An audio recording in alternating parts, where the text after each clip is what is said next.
Take a look at this number, $9,700. That's the price of a BYD Seagull, an electric vehicle you can buy today.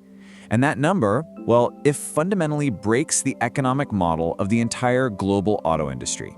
You see, the most disruptive force in the global auto industry right now isn't some fancy new technology. It's a cost structure. And the company that has pioneered and perfected it isn't just making an incremental improvement.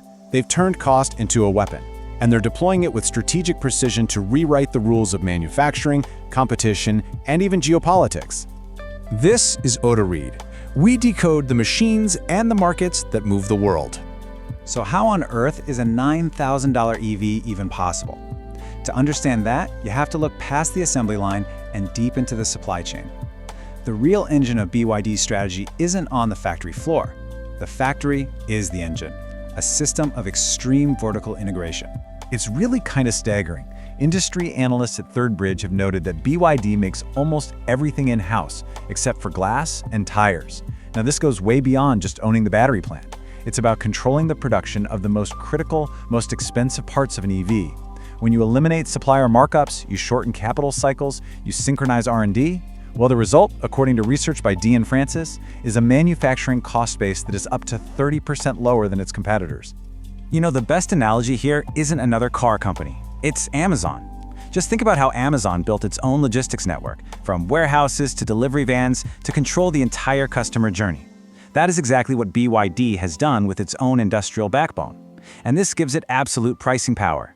It lets them weaponize cost in a way that competitors who are dependent on these complex global supply chains simply cannot fight back against. And this cost advantage has created a huge strategic split right down the middle of the EV market. It's a collision between two totally opposing philosophies, and they're represented by the two biggest players in the industry, BYD and Tesla. And let me be clear, this is not just a price war. This is a battle for the future economic model of the entire auto industry. So on one side, you have BYD's volume offensive. Their strategy uses that cost advantage to pull off a classic penetration pricing model, just flooding every market segment to achieve total market share dominance. On the other side, you have Tesla's margin defense. They're leveraging a narrow, premium portfolio and justifying their prices with R&D, software, and a high-value energy ecosystem. For them, it is all about profitability and brand equity. And you can see BYD's strategy perfectly in its product portfolio. It's like a net cast across the entire market. From the entry-level Seagull to the premium Han and the ultra-luxury Yangwang, BYD has a vehicle for pretty much every single consumer segment. This total addressable market approach leaves no room for competitors, and it captures those entry-level buyers that Tesla's premium-focused lineup just can't reach. Tesla's counter strategy is framed perfectly by this analysis from Dean and Francis. The company just isn't playing the same game. Its value doesn't come from the cost of materials, it comes from the intellectual property, the software, the autonomous driving potential, the integrated energy solutions. This is a war being fought on two completely different battlefields. Okay, so let's look at the real-world consequences of these strategies. We can see them playing out on the front lines of the global market, and honestly, the data is decisive. The first piece of evidence comes from the world's largest, most competitive EV market, China. The Dean and Francis paper is explicit. BYD's volume-based approach has given it structural dominance, while Tesla's narrow, high-end focus inherently limits its market share. The numbers from the China Passenger Car Association absolutely confirm this. In late 2024, BYD controlled nearly a third of the entire new energy vehicle market. That is more than 5 times the market share of Tesla. This isn't a lead, it's a command position. The analyst commentary is crystal clear. This gap is not the result of some temporary marketing campaign. It's the direct outcome of a cost structure that domestic and international competitors are currently unable to replicate. And this leads to what analysts call TAM erosion. The total addressable market for legacy brands is shrinking. The second front in this war is global expansion. With the Chinese market saturated, the strategic imperative is to export the successful model. And a report from Jato Dynamics identifies the next battleground, regions with favorable policies and less entrenched competition. And right now, Southeast Asia is the primary target. For Chinese OEMs, this region is a land of opportunity, where the legacy Japanese brands have been very slow to introduce compelling EV alternatives. So the playbook is being run all over again, this time on an international stage. So the crucial point is this. What we are witnessing is a deliberate, systematic replication of the strategy that secured dominance in China. It's an industrial doctrine being exported globally.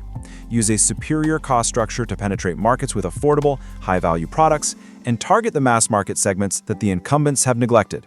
However, and this is a big however, this global expansion is now colliding with a powerful counterforce. The outcome of this war will not be decided by market economics alone. A single, make-or-break variable has emerged: geopolitical hardening. BYD's purely economic advantage, its efficient, integrated supply chain, is now its greatest political liability. The very system that makes its vehicles affordable is triggering a wave of protectionism designed to neutralize that advantage. The battlefield is shifting from showrooms to State Departments. And the data from Freight Amigo, based on USTR announcements, is stark. The United States has escalated tariffs on Chinese EVs to 100%, effectively closing the market. Tariffs on batteries and semiconductors have also increased dramatically. And the European Union has followed suit, imposing its own duties to counter what it deems unfair subsidies. This is the new reality, a global market fracturing along geopolitical lines. And this leads to our critical forecast. The decisive factor for success in the next 3 to 5 years is no longer just cost efficiency, it is supply chain localization.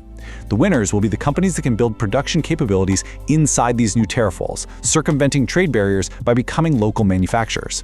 BYD's plans for factories in Mexico and Europe aren't just expansion, they are a direct response to this variable.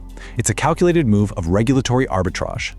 This leaves us with a fundamental dilemma. The very same industrial model that produced the first truly affordable mass-market EV is the same model that is destabilizing global trade.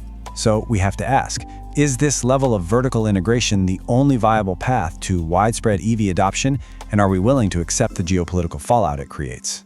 For data-driven automotive analysis, support our work by subscribing to AutoRead. Thank you for watching, and we will see you in the next breakdown.